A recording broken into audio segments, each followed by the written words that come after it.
todas y bueno, mucha alegría, vemos por aquí muchas caras sonrientes. Bueno, queremos daros la bienvenida a este acto tan bonito que se celebra hoy, que es el acto de graduación de los alumnos de la promoción 2012-2015, si no me equivoco, quinta promoción de la Universidad para Mayores en esta sede. Bueno, pues tenemos una novedad importante que comentaros, y es que no contábamos con la presencia hoy de nuestra concejala de distrito debido, bueno, pues a circunstancias que todos ustedes seguro que ya conocen. Y bueno, pues tenemos el honor de contar hoy con la presencia de la concejala, que es tan reciente como que nos decía hace un momento que es tan reciente como de unas horas solamente. Bueno, sí, del sábado. Del sábado acá. Con lo cual, bueno, pues queremos dar también a ella la bienvenida. Y bueno, pues sin más, si os parece, vamos a proceder a imponer las becas y a entregar los diplomas a todos los alumnos que han finalizado pues, este curso. Paz de Antonio Menéndez, Vicente Aparicio Alberca, María Luisa Clara Bermúdez García.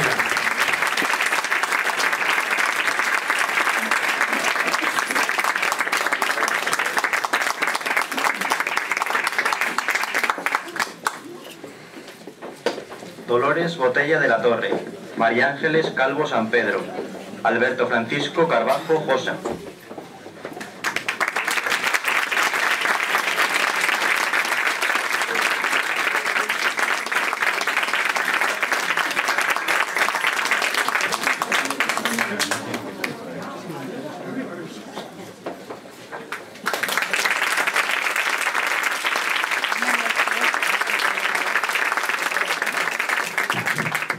Teresa Carrance Esteban, Alba Estela Colindres Morales, María Consolación Uriel Mendoza.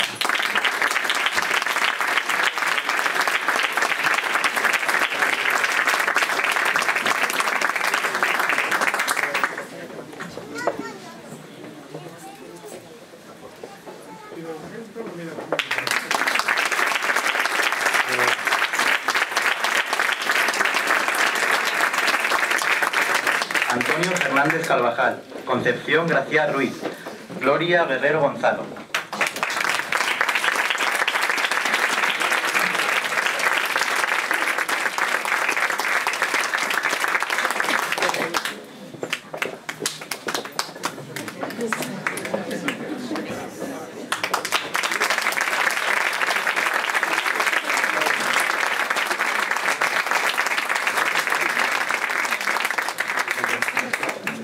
Abelino José López García, Paloma Mardomingo Linacero, Carlos Antonio Martín Luna.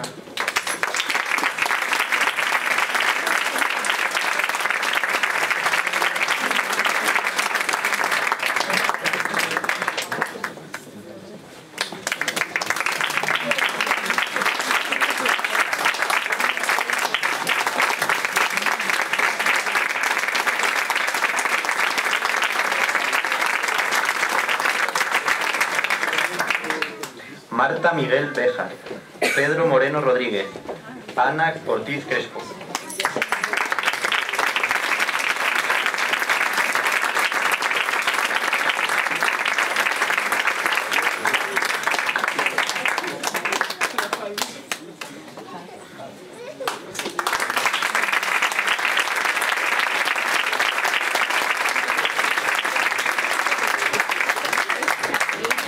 Elena Peces Perezagua, Roberto Pico Raimundo, Juana Quero Lago.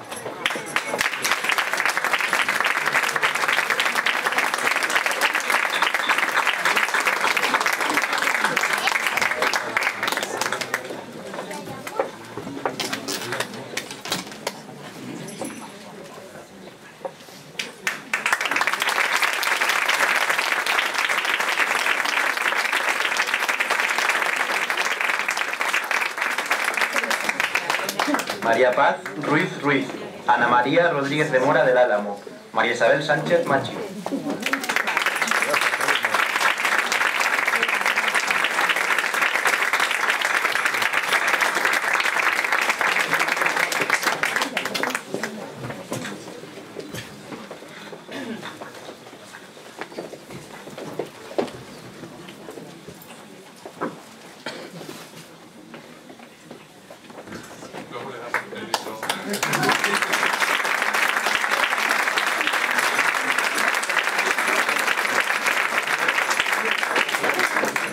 Santiago Sánchez Tirado, Ángel Serrano Minchán, Rosa María Suárez Mena.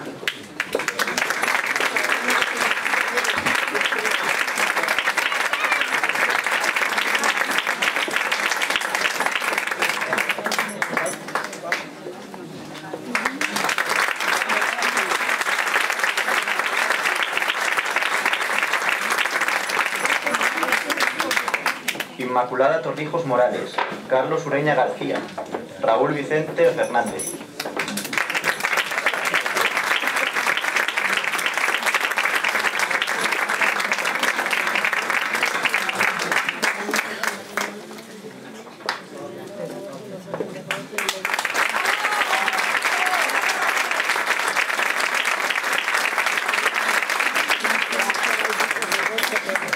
María Ángeles Vadillo Gómez, recoge la beca a su marido, don Pedro Yuste Herrero.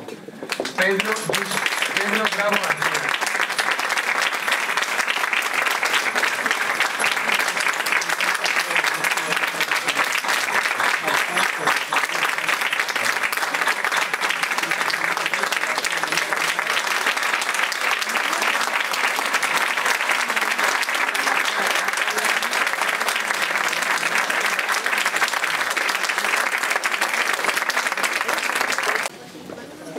A continuación, tiene la palabra don Pedro Moreno Rodríguez, quien va a intervenir en representación de los alumnos de tercer curso.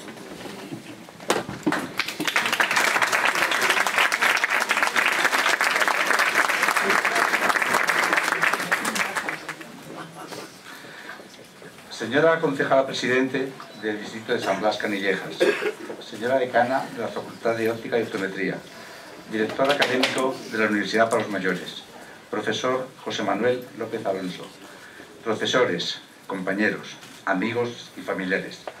Es para mí un honor la posibilidad que me han brindado mis compañeros de daros las gracias por compartir con nosotros este día. Quiero que el primer recuerdo sea para Carolina Fernández, quien murió poco después de empezar las clases, y para Ángeles Vadillo, que nos pudo acompañar durante casi todo el ciclo y dejó un hueco en la tercera fila donde se sentaba durante las clases que no me conocía.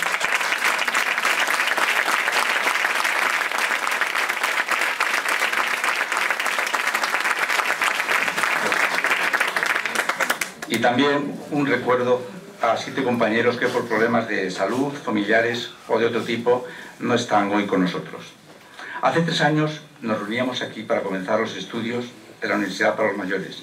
Para muchos era su primer contacto con la universidad, para otros un regreso tras finalizar su vida laboral. E incluso ha habido valientes capaces de simultanear los estudios con su trabajo. Aprendimos que habían sido los franceses quienes tuvieron la iniciativa de abrir la universidad a estudiantes talluditos, pero nos consolamos de tener que copiarles al darnos cuenta que también los chinos, pese a haber estado en la vanguardia del mundo durante milenios, han llegado a su desarrollo actual copiando. Hoy celebramos el final de un ciclo que entre historia, literatura, filosofía, arte, biología, economía, nos ha hecho sentir que la universidad es posible. Y esta es una buena ocasión para agradecer a la Universidad Complutense por su programa para los mayores, y al director, profesores, tutor, coordinadores y becarios que se han esforzado y comprometido para que estos 3 cursos que ahora hemos finalizado hayan resultado de gran interés para todos. Recuerdo con especial cariño a los profesores Begoña Regueiro, Javier Arrizabalo en primero, Carmen Maestro, José Iravedra en segundo y Emilio Peral y Mariano de Blas en tercero, capaces de transmitir el entusiasmo que tenían por las materias que impartían. Ocupan un lugar en nuestra mente. Y es que somos unos afortunados por tener salud para asistir a las clases, dinero que nos permite no tener que seguir trabajando, amor al conocimiento y una sociedad que facilita satisfacer estos deseos. Debemos esforzarnos para que lo público, lo que es de todos, se mantenga y se pueda extender a más personas. Pero la Universidad para los Mayores no es solo la docencia y los amigos.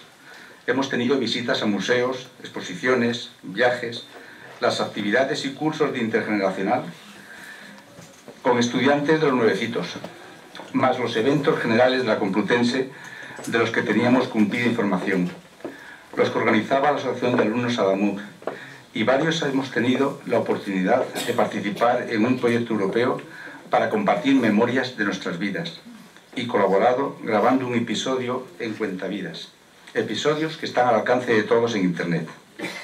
Han sido 3 años intensos. Sabemos que ahora tenemos la posibilidad del segundo ciclo, donde aprender en detalle los temas que más nos interesen. Pero algo en lo que podemos también pensar es en devolver a la sociedad lo que hemos recibido. Estuve trabajando hace unos años en los Estados Unidos y algo que me sorprendió entonces fue el dinamismo de su sociedad, la extensión que alcanzaba el voluntariado, constituido en buena parte por gente mayor, que trabajaba en los museos, proporcionaba apoyo escolar a quienes lo necesitaran, ayudaba a reparar las viviendas ante la llegada del invierno. En fin, empleaba sus habilidades donde más les apetecía o donde eran más necesarios. En España vamos viendo ya algo de esto y a lo mejor la Universidad para los Mayores puede contribuir a pensar el mejor modo de utilizar capacidades ya existentes o recién adquiridas de personas como nosotros, que pueden estar disponibles para ayudar a otras personas. Me gusta pensar que nos hemos jubilado como trabajadores, pero no como ciudadanos. Y con este pensamiento acabo. De nuevo, gracias a todos por la atención.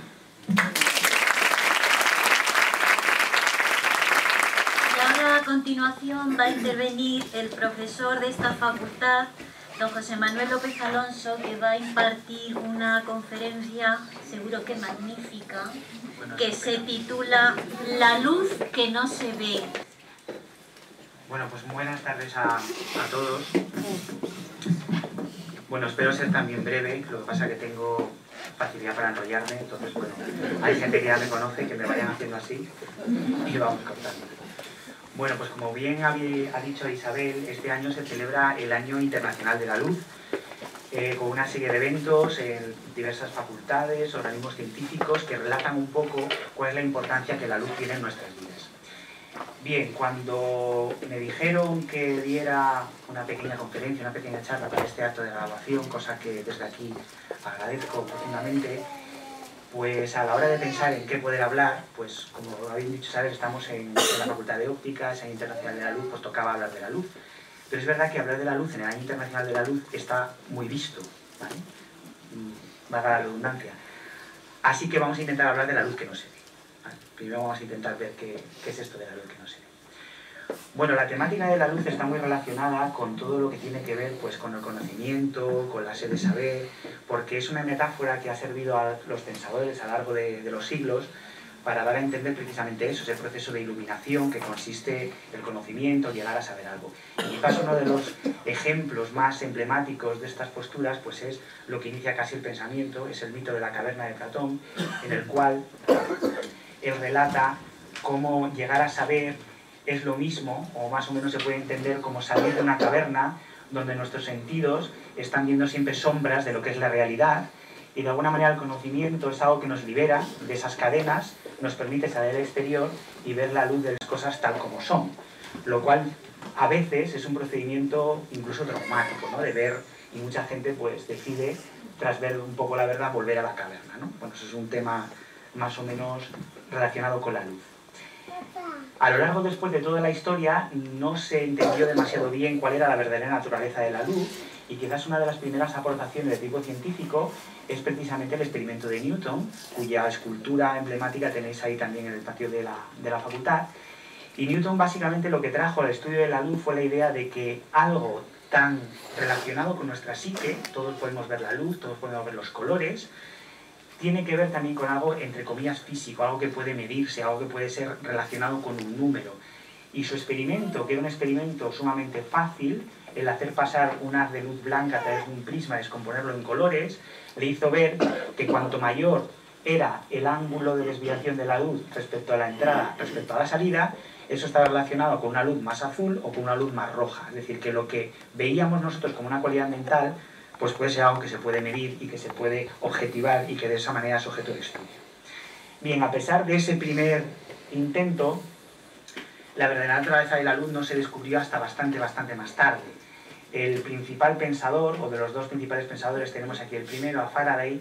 Faraday fue un hijo de herrero que aprendió física trabajando como encuadernador. Él encuadernaba los artículos que la Royal Society de Londres divulgaba todos los viernes unas conferencias para el público general, y a través de sus lecturas pues llegó a ser aprendiz dentro de la Royal Society, llegó a dirigir los laboratorios, y él fue el primero que introdujo una idea enormemente fecunda en física, como es la idea del campo, y fue el primero que se le ocurrió la idea de que quizás las fuerzas, en este caso las fuerzas eléctricas, están diseminadas por todo el espacio, formando una especie de líneas de fuerza, de tal manera que estas líneas salen de las cargas positivas y entrarían dentro de las cargas negativas.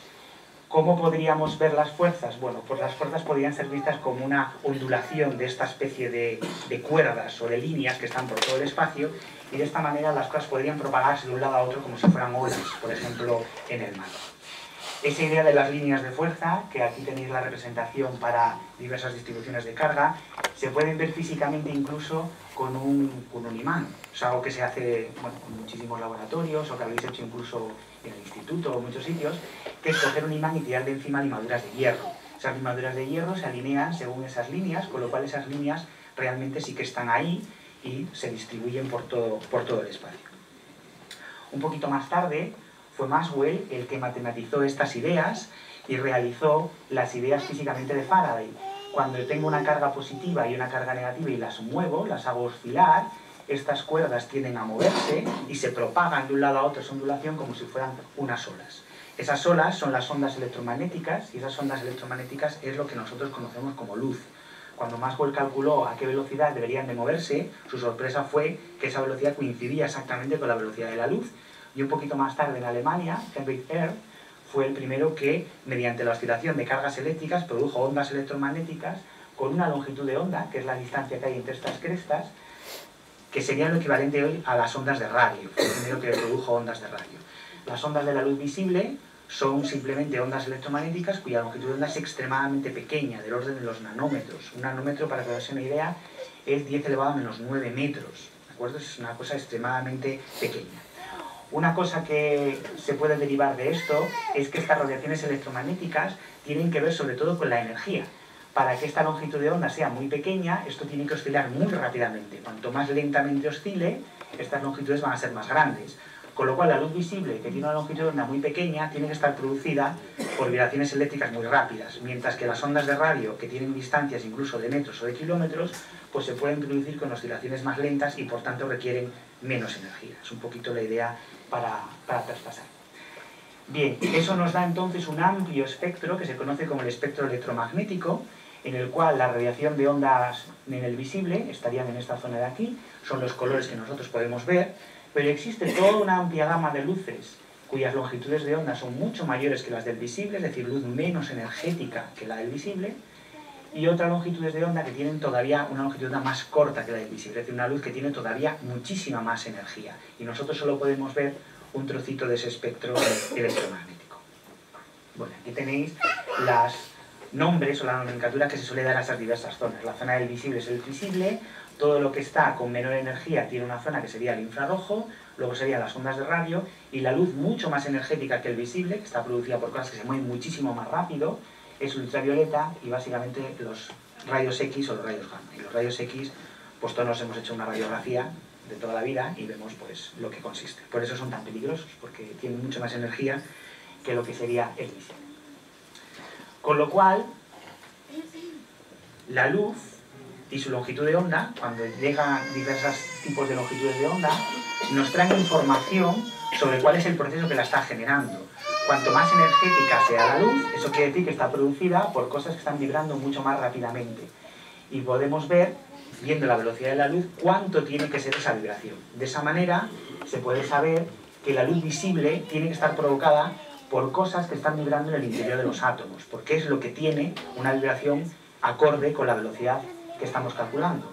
Mientras que la radiación de tipo infrarroja, que es un poquito más menos energética, tiene que ver con las vibraciones de las moléculas, y no ya de los átomos, que como veis vibran un poquito más lentamente, mientras que luego las microondas, que son las ondas electromagnéticas que todos tenemos en los hornos de casa, lo que tienen que ver es con la rotación de las moléculas, y por tanto rotan mucho más lentamente, tienen mucha menos energía. Con lo cual, esas otras luces que no se ven, lo que nos están dando información sobre los procesos atómicos, moleculares o simplemente de movimiento que tienen los elementos que están produciendo.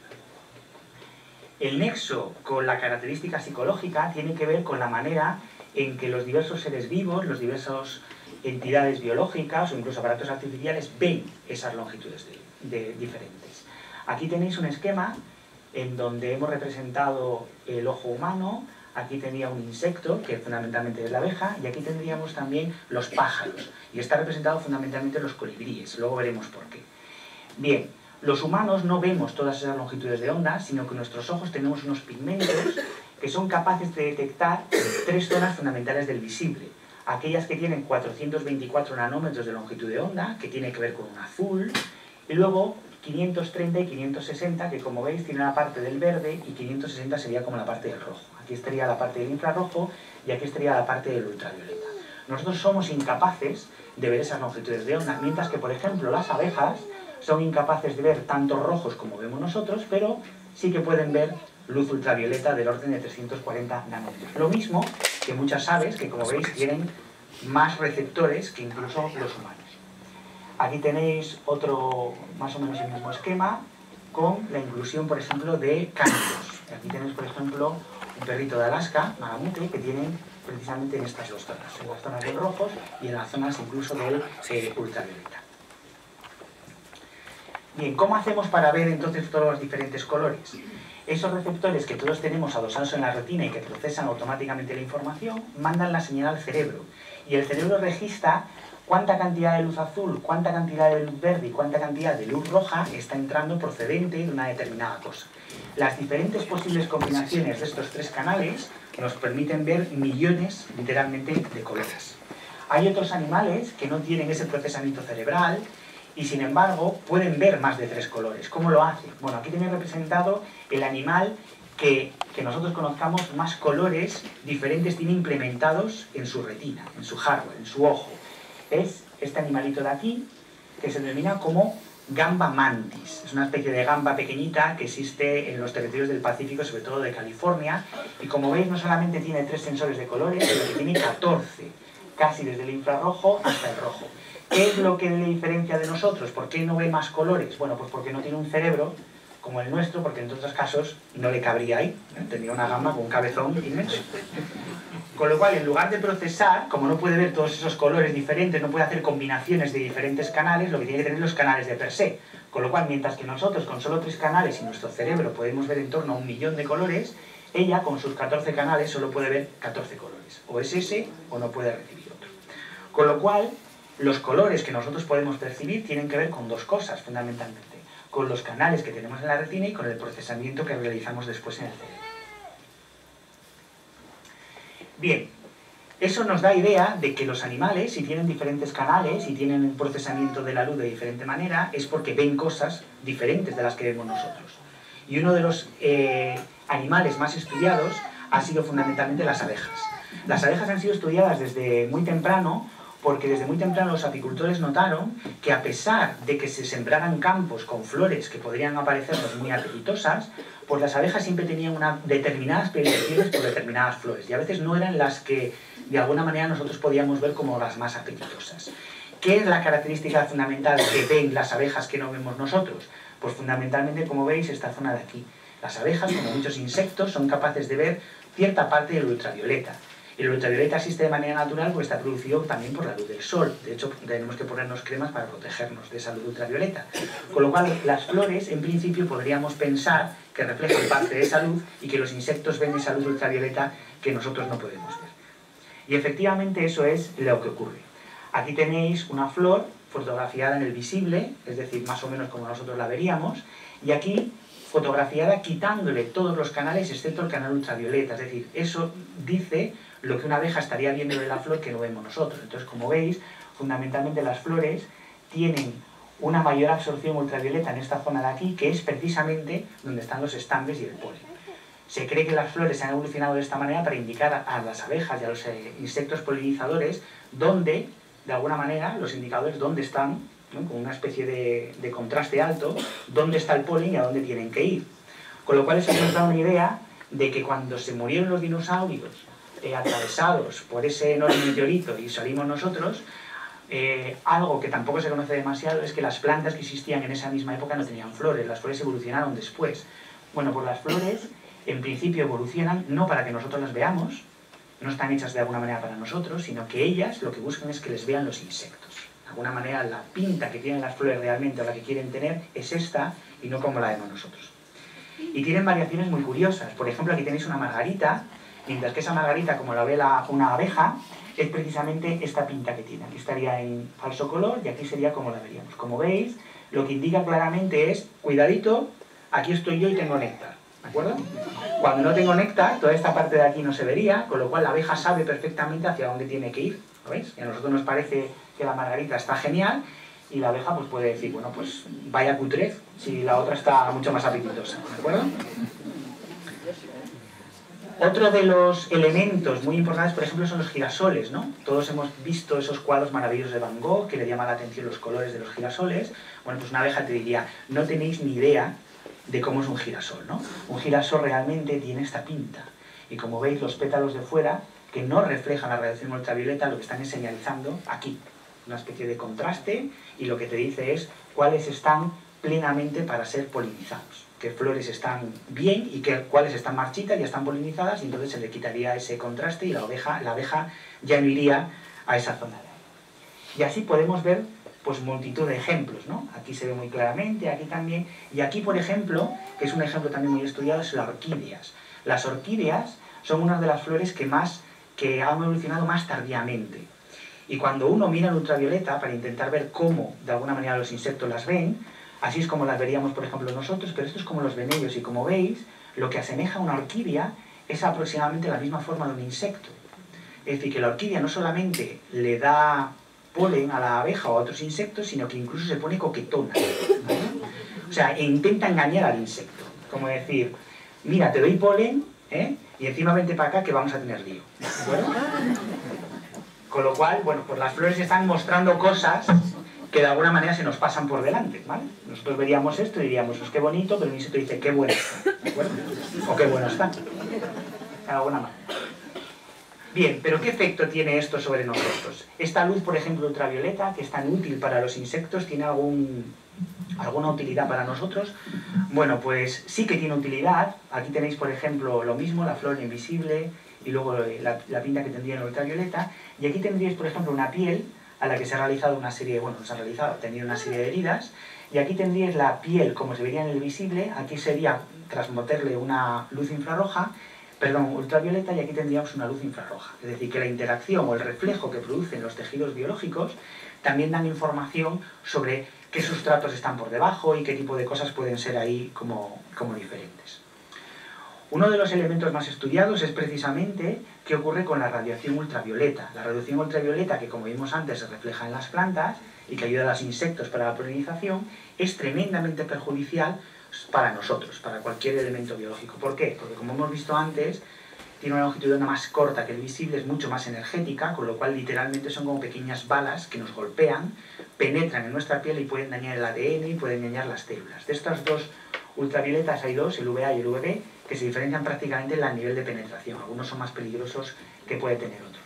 Los UVA penetran más profundamente, los UVB no penetran y sí tienen un efecto visible. A pesar de que nosotros no veamos el infrarrojo, nuestra piel sí que siente, el ultravioleta, nuestra piel sí que siente el ultravioleta, pasa que no lo ve de momento, pero bueno, cuando pasan un par de horitas, pues tenemos esta pinta de aquí, ¿no? Es decir, que nos ponemos rojitos.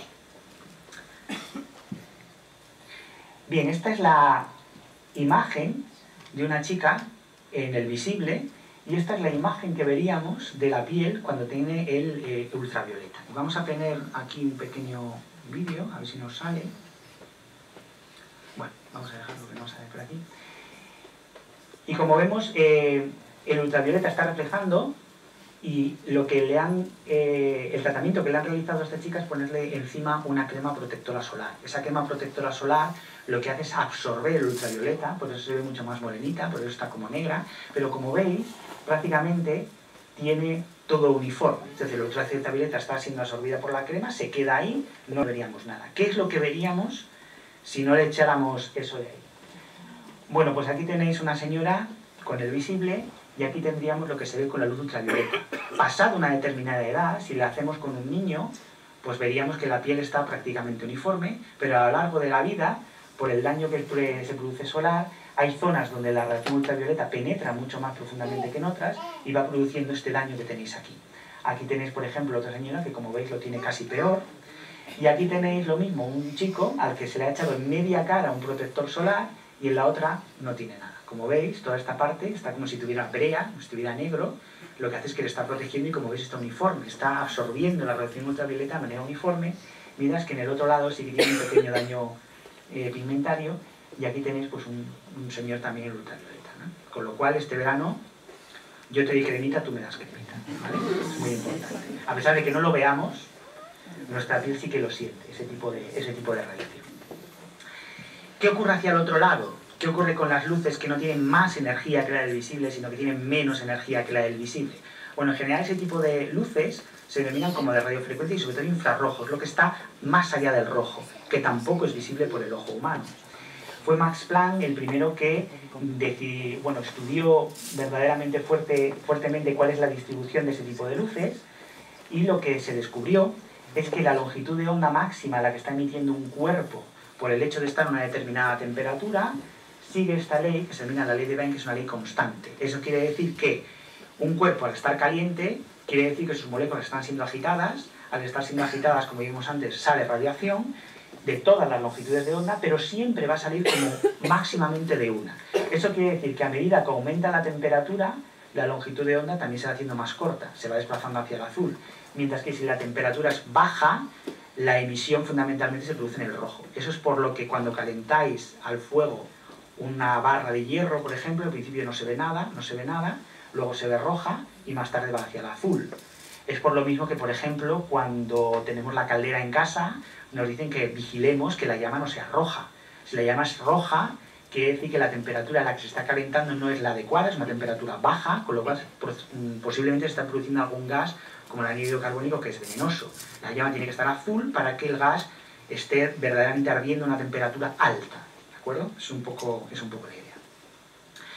Bien, nosotros nos pasa exactamente lo mismo. Nuestros ojos son incapaces de ver esas longitudes de onda infrarrojas, sin embargo podemos construir cámaras, que se conocen como cámaras térmicas, que son capaces de ver esa radiación infrarroja, y entonces veríamos que la luz literalmente sale de nosotros. Es una luz que sale y que todos tenemos dentro. No es una luz como la del sol que vemos por reflexión, sino que nuestro propio cuerpo, por el hecho de estar caliente, emite esa luz. Y aquí tenéis una imagen en falso color de cuál es el rango de temperaturas a partir de la emisión térmica, por ejemplo, de una cara humana. Entonces, como veis, esta zona, que es la del interior del oído, que está directamente hacia adentro, está más caliente, pues eso se ve como mucho más brillante, mientras que la piel, pues lo mismo, tiene zonas donde pasan las venas, donde pasan las arterias, etcétera, que se verían más calientes respecto de otras que son más oscuras, como por ejemplo la piel. Aquí tenéis, por ejemplo, a un perrito y se le ve la parte de los ojos y sobre todo la parte de la boca de dentro, que está mucho más caliente que el resto. O, por ejemplo, la enorme diferencia que existe en el infrarrojo entre un lagarto sobre una mano. La mano, somos mamíferos, tenemos sangre caliente, con lo cual vemos esta temperatura, mientras que un lagarto tiene sangre fría y entonces lo vemos mucho más frío que lo que nosotros veríamos. Es una luz que sale como de dentro. Bien, un poquito hacia ambos lados más. ¿Qué sería todavía lo más rojo, lo más infrarrojo, y qué sería todavía lo más energético, que está más allá de los rayos X? Bueno, pues para eso lo que tenemos que ver es, como hicimos anteriormente, construir aparatos que puedan ver esa luz que nuestros ojos no pueden ver. Esos otros ojos se han utilizado en medicina, etcétera, pero quizás los resultados más espectaculares han dado en la parte de la astronomía. En esa parte de astronomía hay muchísimos satélites actualmente en órbita, pero os he puesto 3 que de alguna manera ejemplifican esas 3 regiones del espectro electromagnético. El más importante en el rango del visible es el Hubble, que está en órbita geoestacionaria terrestre y que básicamente registra en el visible. Es un telescopio hecho sobre todo para mirar muy lejos, pero en el rango del visible. En la parte del infrarrojo, que vería cosas que están más calientes o un poquito más frías, que sería lo del visible, tenemos este telescopio, el Spitzer, que ve el infrarrojo, y luego la parte muchísimo más energética, los rayos X e incluso los rayos gamma, está el telescopio Chandrasekhar, que vería en rayos X. Bien, ¿qué es lo que se ve con esos diversos telescopios? Bueno, pues aquí tenéis la galaxia Andrómeda. La galaxia Andrómeda vista con el Hubble, pues veríamos esto, que como veis tiene una resolución muy alta, mientras que si la viéramos con el Spitzer, lo que vemos es que las zonas estas están emitiendo en infrarrojo mucho más que la zona interior. Eso quiere decir que estas zonas de aquí están más calientes, están siendo más calentadas que esta zona del centro, y lo que evidencia son las zonas donde se están formando estrellas. Otra imagen espectacular es esta de aquí, que es de uno de los pilares de la creación, una nebulosa que está a unos 70 millones de años luz de aquí de la Tierra, y esta es la imagen que se ve con el Hubble en el visible, mientras que si la vemos en infrarrojo, como vemos es que prácticamente todo esto desaparece y lo único que quedan son las estrellas que están siendo calentadas en su interior. Por eso se llaman los pilares de la creación, es la zona más cercana a la Tierra que conocemos donde se están criando estrellas, es lo que se conoce como un criadero de estrellas. Otra imagen muy importante o espectacular sería, por ejemplo, esta. Esta imagen es la imagen de la supernova de Tycho Brahe. Tycho Brahe vio en 1572 una supernova en los cielos y fue el inicio de las revoluciones astronómicas, porque era la primera vez que se constataba que un cambio en los cielos ocurría más allá de la órbita de la Luna, es decir, que en los cielos había cambios. Por eso Tycho Brahe llamó a esos objetos como novas, porque son estrellas nuevas. Bien, esa estrella se vio en 1572, y sabemos que las novas son explosiones de enormes estrellas que colapsan por su propio peso, y al estallar producen tal cantidad de vibraciones que prácticamente toda la radiación se desprende en muy pocos segundos en el visible y el resto, durante milenios, se está emitiendo en rayos X. Esta es la imagen tomada por el telescopio Chandrasekhar de esta supernova de Tycho Brahe de 1572, donde se ha utilizado un falso color, los rayos X más energéticos están en azul y los rayos X menos energéticos están en rojo. Entonces, como veis, toda esta enorme turbulencia es donde esas explosiones de supernovas están produciendo elementos más pesados que el hierro. Por ejemplo, el oro y todos los metales que están depositados en la Tierra. Algunas más importantes, pues por ejemplo esta otra de aquí, que es la supernova Puppis, que sabemos que estalló hace unos 3.700 años, que se relaciona a veces con algunos de los registros chinos, donde aparece posiblemente este tipo de supernova. Y aquí tenéis, por ejemplo, la galaxia M101, que es una de las más estudiadas del principio de la astronomía, en una especie de falso color en el que se ha unido la imagen de los rayos X, la imagen del Hubble en óptico y la imagen del Spitzer en infrarrojo, para dar las zonas donde están produciendo rayos X, eventos enormemente energéticos, la luz visible, y luego donde se están produciendo estrellas, que como veis es en la zona de fuera de esos brazos espirales. Y aquí una imagen también en falso color de un choque de galaxias que están a 62 millones de años luz. Es decir, este tipo de cosas no podríamos verlo si no uniéramos estas dos, que es la banda del infrarrojo y la banda de los rayos X. Y quizás la luz más extraña que hemos llegado a ver es esta de aquí, que es la luz que se produjo durante el Big Bang. Una de las primeras pruebas de la teoría del Big Bang es que si se produjo una gran explosión, la temperatura tuvo que ser tan alta que en algún momento se tuvo que producir una inmensa tipo de radiación electromagnética, incluso rayos X o rayos gamma. A medida que el universo se vaya expandiendo, las longitudes de onda, que al principio eran extremadamente pequeñas, se van estirando a la vez que se estira el universo, y uno puede calcular cuál sería la longitud de onda que debería de tener esa luz ahora, en qué rango estaría. Ese fue el primer éxito de la teoría del Big Bang, puesto que sus autores predijeron que eso estaría en el orden de las microondas, con lo cual mirásemos donde mirásemos, deberíamos de ver a nuestro alrededor un tenue resplandor en microondas que se corresponde con una temperatura de 2,7 Kelvin, que para que os hagáis una idea son como unos 200 menos 273 grados centígrados. Así de frío es donde debería estar el espacio. Eso fue lo que descubrieron Penzias y Wilson en 1964, y aquí tenéis un valor de esa luz que nos está rodeando por todos los sitios. Está en un falso color para aumentar las inhomogeneidades, pero es perfectamente homogéneo, es prácticamente de una parte en 10.000. Y estos son los satélites que se han utilizado, el Max Planck, el WAM y el COBE, para registrar esa luz de onda de tipo milimétrica. Es decir, tenemos que utilizar otro rango espectral para ver esa luz que de alguna manera está ahí. Con lo cual, ya para acabar, podríamos ir parafraseando, por ejemplo, a Einstein, que la oscuridad no existe, sino que es en realidad una ausencia de luz. O como diría mejor Proust, el único verdadero viaje de descubrimiento no consiste en buscar nuevos paisajes, sino mirar con nuevos ojos. Para finalizar, un poco creo que es la idea que se pretende aquí en la Universidad de Mayores y en general en cualquier centro educativo universitario. La idea es de que, bueno, cuando salgáis ahí fuera, que caigáis en la cuenta de que generalmente no hay nada nuevo, sino que de alguna manera lo que os transforma o lo que uno se transforma a través de la educación es la mirada. Con qué ojos puedes mirar y puedes descubrir cosas que antes no podrías ver. Y hay que atreverse a mirar, porque como decía Platón, hay que salir de la caverna y podemos perdonar a un niño que teme a la oscuridad, pero la real tragedia es cuando los adultos temen a la luz, cuando los adultos no quieren salir de este mundo. Así que muchísimas gracias. Va a tomar la palabra don Marcos Roca, que es el director académico de la Universidad para los Mayores de la Universidad Complutense. Cuando quiera. Querida decana, gracias. Concejala presidente, alumnos, alumnas, familiares, nieto. En nombre de la vicerrectora, la nueva vicerrectora Mariana Gore y el nuevo rector Carlos Andradas, que querían estar aquí, pero justo hoy toman posesión los vicerrectores y se han solapado los dos actos y no puede ser. Deseo de verdad en nombre de todo el equipo de coordinación que esta mañana tome asiento para siempre en vuestra memoria y que os traiga alguna vez el recuerdo de un trabajo bien hecho y de tantas y tantas horas pasadas con compañeros y con profesores tan excelentes como José Manuel. La divulgación es un don, José Manuel. Es un don que él tiene. Verdaderamente un profesor puede ser más sabio y menos sabio, pero saber comunicar se tiene o no se tiene, y él lo tiene.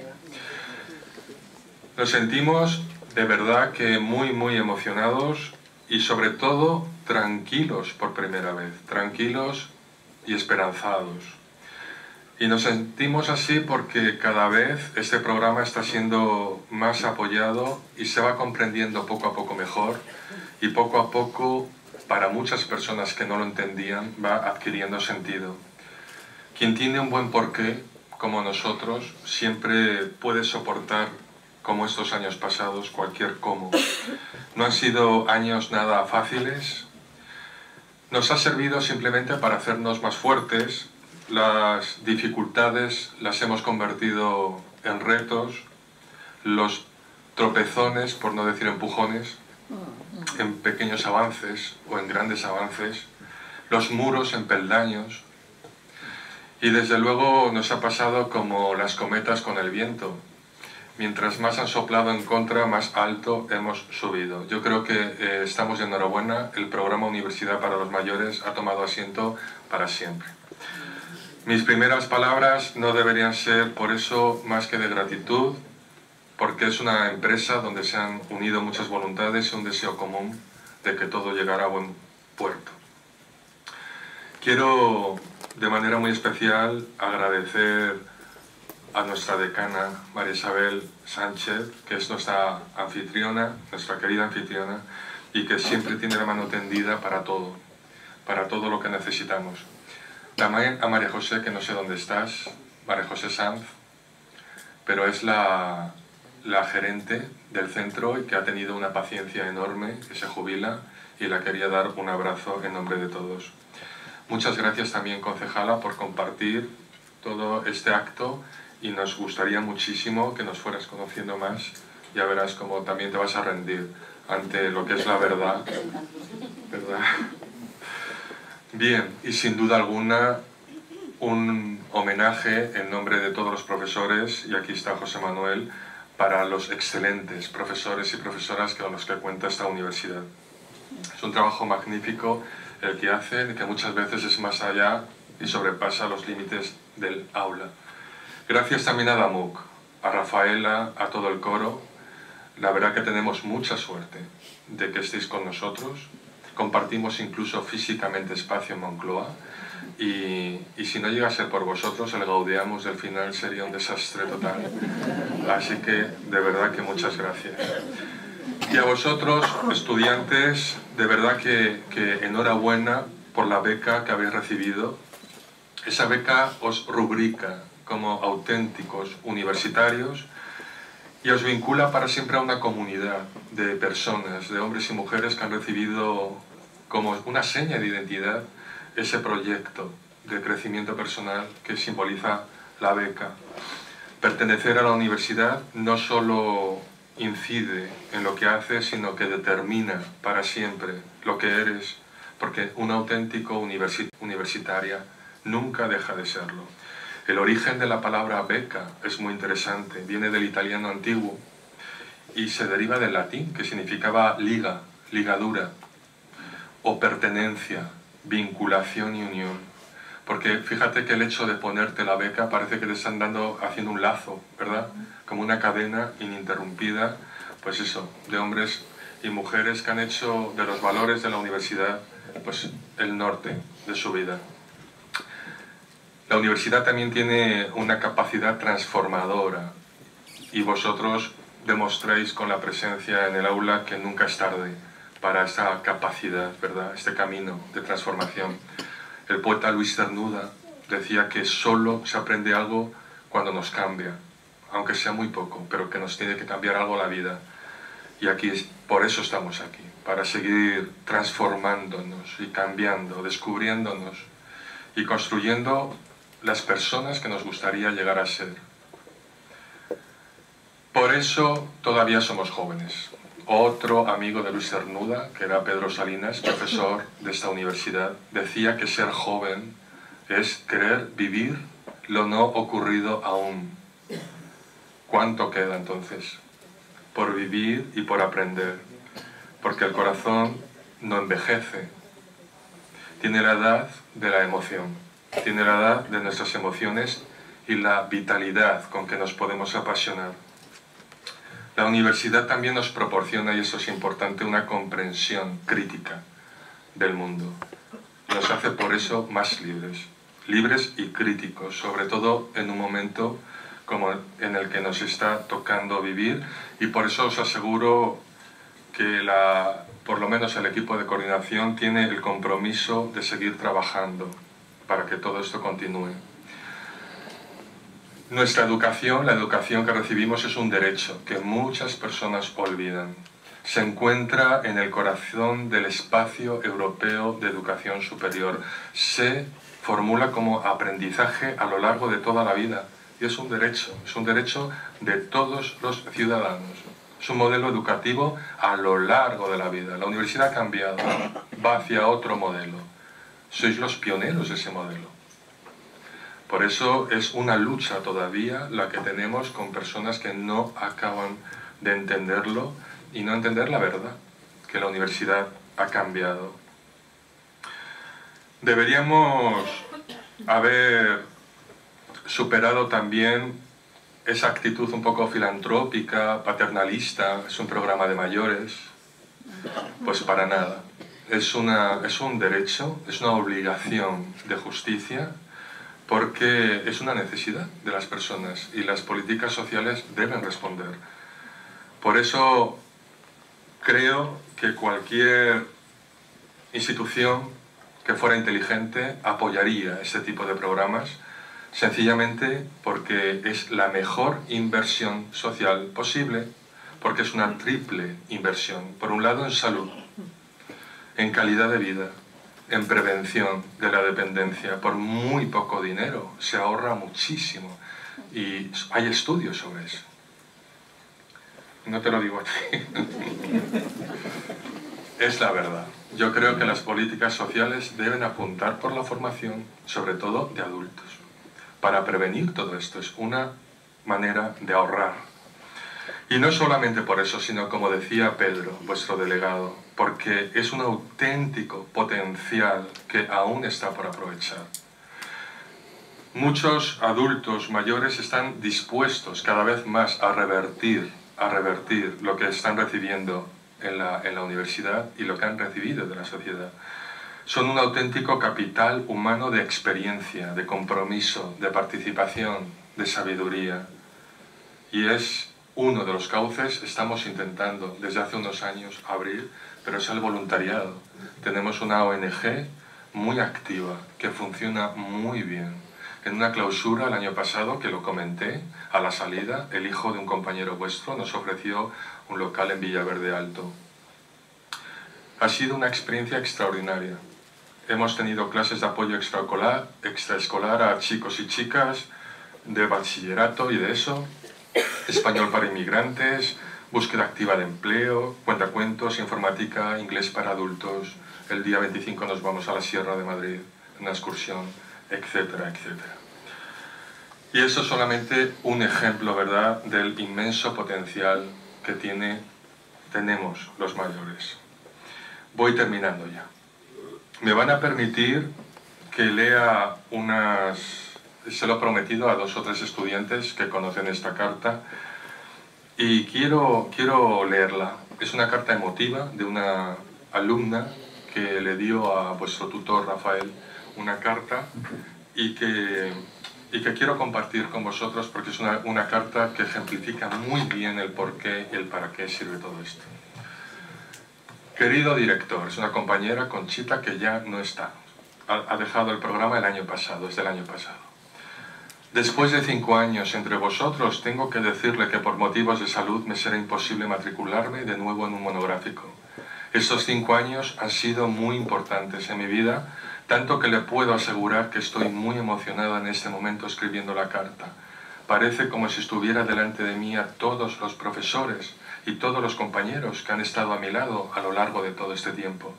Yo pertenecía a una de esas familias que tuvieron que abandonar España en los años 40 y se tuvieron que buscar la vida en un país que no era su país. Mi madre encontró trabajo planchando por las tardes en una casa de una familia adinerada y me llevaba con ella porque no tenían dónde dejarme. Trabajó en esa casa más de 20 años.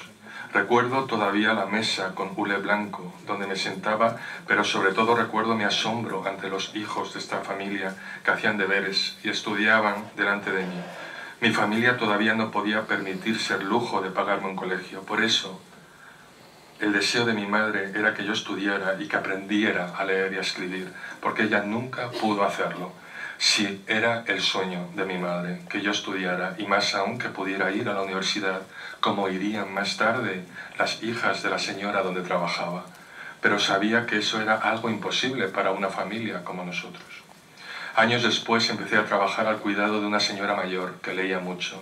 Cada tarde, mientras merendábamos, me ponía al día con los capítulos de una novela que había leído la tarde anterior. Recuerdo que la primera novela de la que me contaba todo lo que acontecía a los personajes eran Los Miserables, de Víctor Hugo. Cómo me hubiera gustado saber leer y adentrarme por mí misma como hacía ella en ese mundo.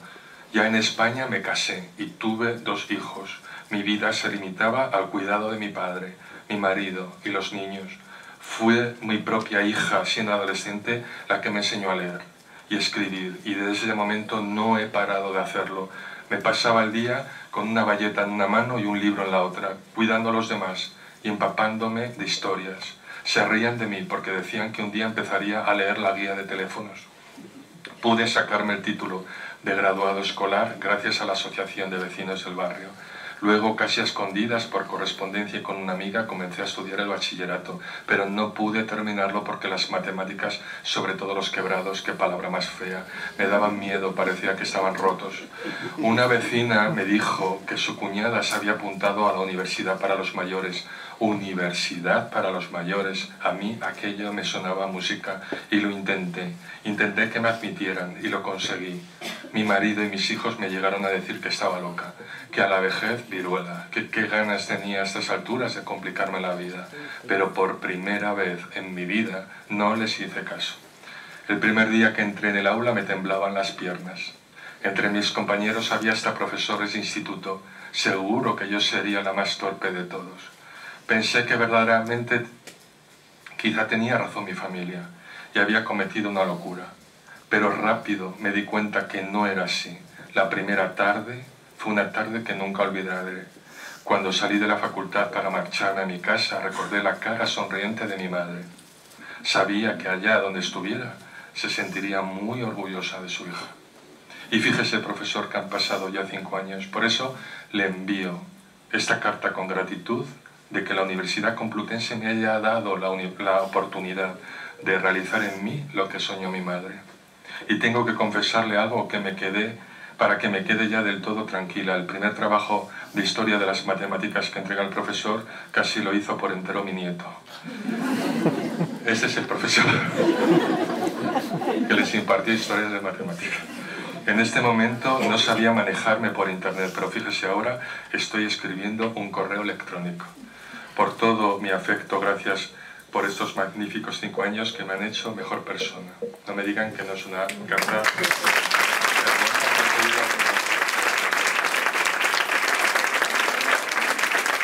Queridos alumnos, yo sí que termino, ha llegado la hora del adiós. No solamente termináis un primer ciclo, sino que quizá hoy sea el último día que estáis todos juntos. El año que viene os separaréis, ¿verdad?, en el segundo ciclo. Algunos ya no nos acompañarán. Pues algo se muere en el alma, ¿verdad? Como dice la canción. El adiós es un momento muy emotivo. Hay en español una fórmula de despedida que solo tiene este idioma tan hermoso que es el español. Una manera de decir adiós sin decir adiós.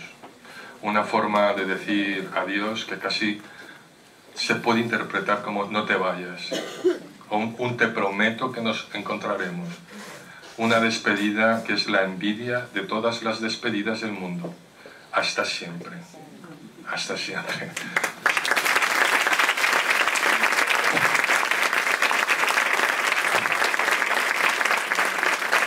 A continuación vamos a dar la palabra a nuestra invitada, doña Marta Gómez Laoz, que como ya os anunciábamos al principio, es la concejala presidenta del distrito de San Blas Canillejas. Cuando quieras, Marta. Bueno, hola, buenos días. Yo lo primero que tengo que deciros es gracias, gracias y gracias, porque hoy, que era mi primer día como concejal presidente o presidenta, no sé todavía muy bien cómo decirlo, pues tenía un barullo tremendo, porque además del distrito de San Blas, también llevo el distrito de Barajas. Vale. También llevo el distrito de Barajas y bueno, pues estaba intentando ubicarme, decir, bueno, pues voy a un sitio, voy al otro, cómo me organizo, tengo que tener una toma de contacto con toda la gente del distrito. Y entonces me han comentado que había este acto de clausura de la Universidad de Mayores.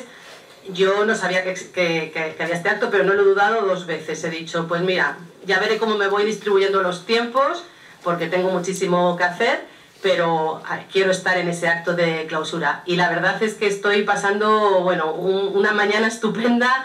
La charla de José Manuel me ha encantado. Ahora, bueno, la lectura de esta carta, las palabras de Marcos, estar con todos vosotros.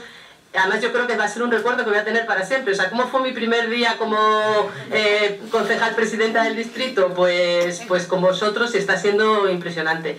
También quiero deciros que, bueno, yo soy de aquí, de San Blas, a lo mejor algunos de hecho me conocéis, os sueno. Llevo, vamos, muchísimos años viviendo en el barrio. He estado además muy vinculada pues a las asociaciones de vecinos, a los movimientos ciudadanos, con lo cual pues conozco muy bien el distrito. O sea, además lo conozco muy bien. Ahora me toca conocerlo también muy bien desde el punto de vista de la administración, pero lo conozco muy bien desde la ciudadanía, desde la calle, ¿no?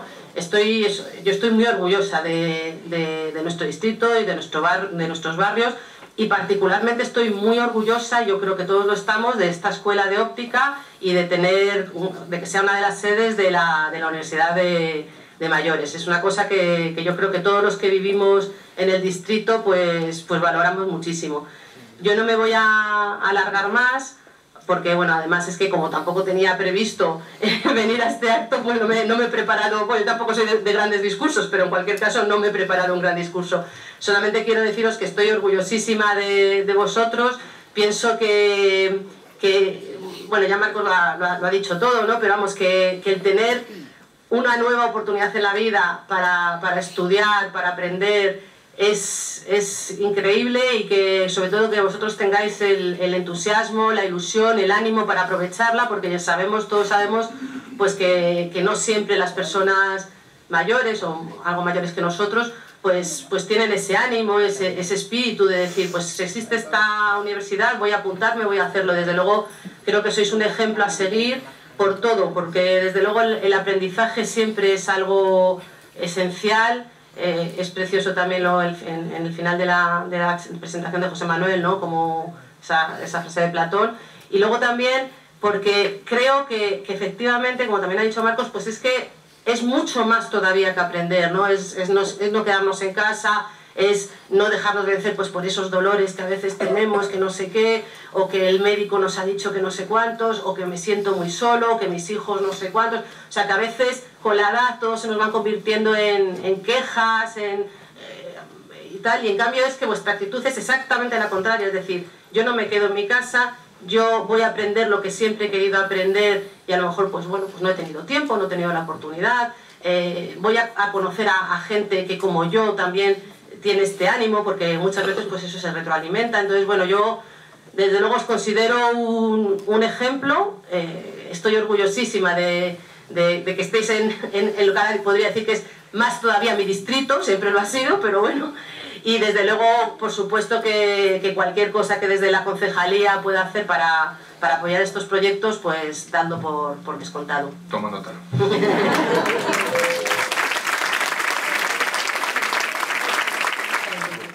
Pues yo por mi parte deciros a todos que, bueno, por fin llegó el fin de curso y hoy es un día muy bonito, tiene que ser un día muy bonito que recordéis siempre.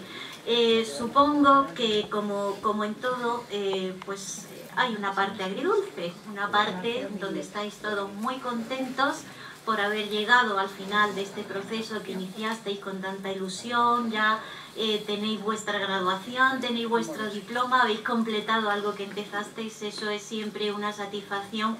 Y seguro que por otro lado tenéis esa parte de un poco triste de que bueno, esto parece que ha terminado, ¿no? Aunque como nos ha dicho ya nuestro director, esto no es un adiós ni un hasta luego ni siquiera, es un hasta siempre. Aquí estaremos siempre, esta será siempre vuestra facultad para lo que vosotros queráis.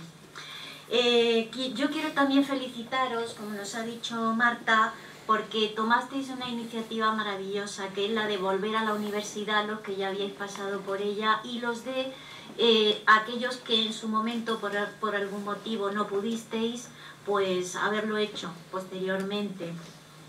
Seguramente que habéis disfrutado, o al menos eso esperamos, de haber estado en una situación en la que verdaderamente habéis estado intentando aprender, a compartir experiencias, y no con esa presión con la que se estudia con los 20 años, como nos decía nuestro compañero y amigo Pedro, con los nuevecitos, ¿eh?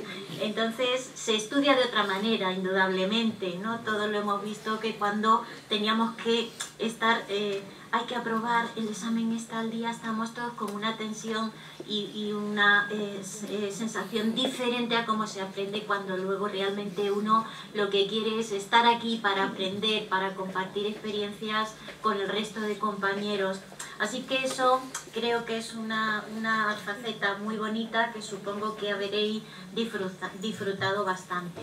También quería daros la enhorabuena por esa iniciativa tan bonita que habéis tenido, y que nos habéis tenido la facultad tan colorida y tan bonita durante todo este tiempo, ¿eh? Entonces, bueno, pues ciertamente ha sido una experiencia muy bonita, porque, bueno, el colorido, la alegría y todo esto, pues nos ha gustado mucho, pero lo que verdaderamente es bonito de todo esto es que nos habéis dado una lección a todos de solidaridad. Habéis estado trabajando en algo muy bonito que finalmente pues va a recabar en que toda aquella gente que está necesitada y que tiene frío, porque realmente así es como ha sido, pues va a terminar teniendo algo que está hecho con vosotros, ¿no? Como dice ese anuncio de la tele, esto tiene un poquito de mí, ¿no?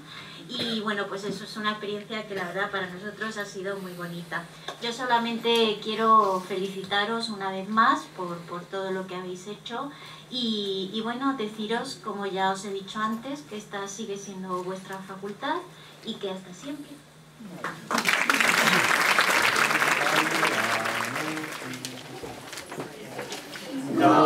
Gaudeamus igitur, juvenes dum sumus.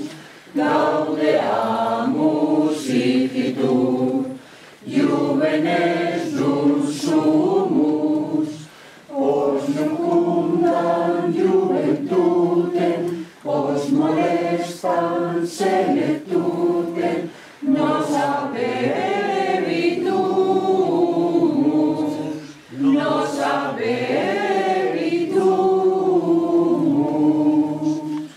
Viva la academia, vivan profesores, viva la academia, vivan profesores, vivan en Brunco Olive, vivan en Blanco Elive, sempre si flore, sempre si